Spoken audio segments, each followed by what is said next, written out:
Hi, welcome back to part 2 of navigation, and part 2 is all things compass. In this video, I'm going to teach you how to use a compass, and then how to navigate using a compass and a map. Now there's 4 main components to navigation with a compass. The first is finding your location, the second is aligning north, the third is taking a bearing, and then the fourth is following that bearing. We're going to look at all 4 parts in detail, like we did with the first video. Part 1. Find your location. We're going to use the map reading skills that we learned from the first video to find out exactly where we are on the map. This is the first part of using a compass. I'm taking in my terrain, and I'm doing a quick sweep to see what's around me. To my west, north, and east, there is a slightly raised, somewhat bowl-shaped contours. They're above me and around me in a semicircle, in a half circle. So when I bring up the map, what I'm going to look for, because I know approximately where I am, is such a shape in the map. There's nothing in the bowl itself besides one tree, which might even be on the map, and to my south, there was an empty field. As we can see, I'm pretty well in the bowl. What I'm going to do is locate somewhere specific, so that tree, right on the bowl. Then we want to stand right on top of that. Once we have moved into position on our waypoint, we want to align north. To align north, we simply bring up the compass and then face due north. We then bring up our map. The reason why we want to align north is because a map looks to the north, and now we are looking in the exact same direction as the map naturally points.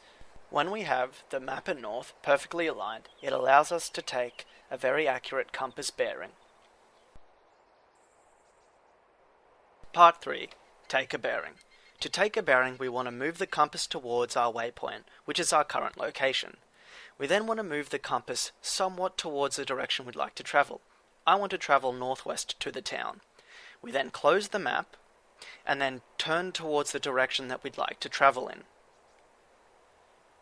We then bring up the map, and now the compass is facing towards our destination. Now the compass has its own version of sights. It has a black peep sight, which looks through the head of the compass, and then runs towards a rectangle with a bright green and white dots. We want to draw an invisible line through the base of the black dot, through the compass, and to our destination from our waypoint. This will give us a straight bearing that we're going to follow to our destination. We want to make sure that we can get it as accurate as possible, because the longer that we travel on an incorrect bearing, the further we will be off our final destination. So here I am just refining it, so I get a very accurate bearing. We then want to memorize the number, either on the compass or when we close the map, and this will become our bearing. Now it's time to follow our bearing. We close the map, memorize the number, we don't deviate from the path, and we head off in a straight line.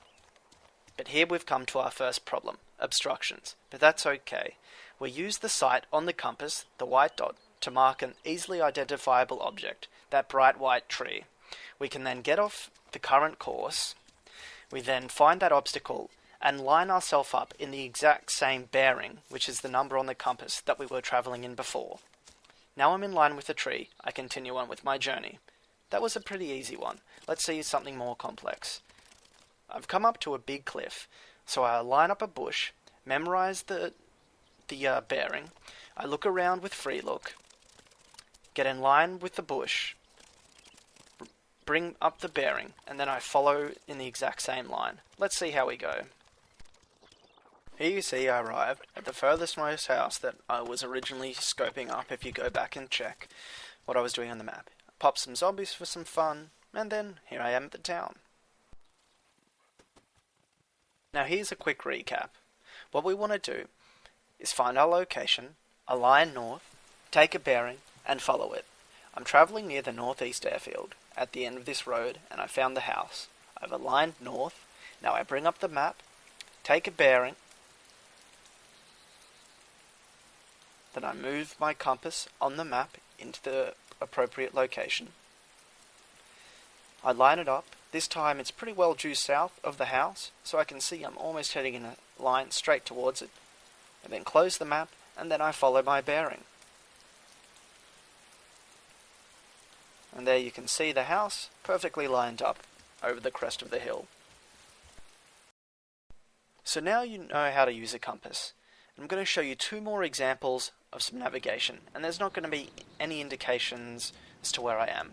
The first one's going to be a fairly simple one, and then the second one I'm going to deliberately get lost by using a keyboard weight, and then I'm going to find myself on the map. So you actually know that I haven't just come to these locations knowing where I am, and it's going to show you how I would go about finding myself. So the first one is this. I do know where I am, but I want to show you the process first of all. I'm on the coast, and you saw I just pointed my compass to the east. That tells me one thing, that I'm standing on the eastern coastline. Why? If I was standing on the southern coast, let's say at Kamenka, and looked directly into the ocean, I would be looking south into the ocean.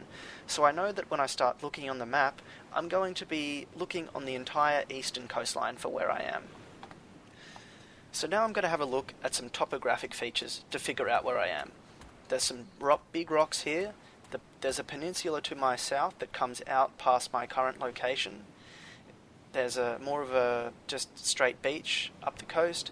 And there's also a triangular shaped inlet directly to my left. You're going to see that in just a second. So right now I'm going to start looking at the different peninsulas. Is this the one? Well, it looks like it could be, but let's see why it isn't. The shape to the north is too straight there. It doesn't really jut around, and there's no inlet, and there's not really any dense rocks there. There's also a road on that section of the map, the yellow line. There's no road where I am. So let's have a look at the next one. Definitely not at any structure. Is it this one? No, don't think it's that one. There's no road. So I keep going. Now is it this one? This one's looking pretty good. There's the peninsula to my south. There's rocks there. And there's also a triangular shaped inlet. Let's have a closer look.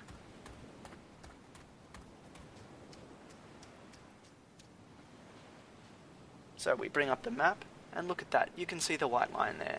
There's also some fairly dense bush behind me, and look at that. The peninsula to the southeast. Bring up the map, and what do you know? Southeast facing peninsula.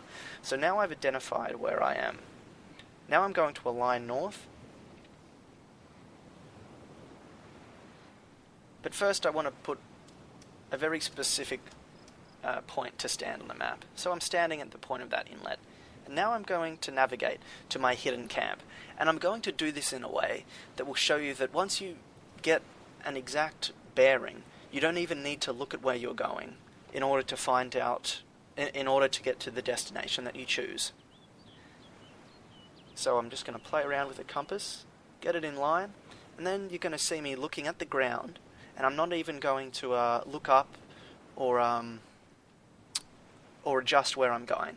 I'm going to look down at the ground, walk in a straight line, and when I feel as though I'm at my destination by a change in the environment, by either going uphill or arriving into the basket or the bowl there, because the ferns and the big trees will end, and it will become a grassland.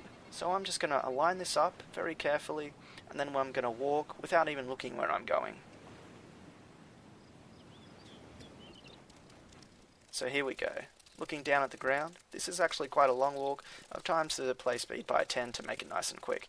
Running, ferns and trees, and look, come to grass. I look up, and I've reached my destination. Looks familiar, right? And there's my hidden campsite. A really good hidden campsite as well. And I would have missed that by, say, maybe about 30 meters. So now I'm going to gear up, and I'm going to go into the last part of the video. I'm going to use a keyboard weight to weigh myself down, then I'm going to run for 20 minutes.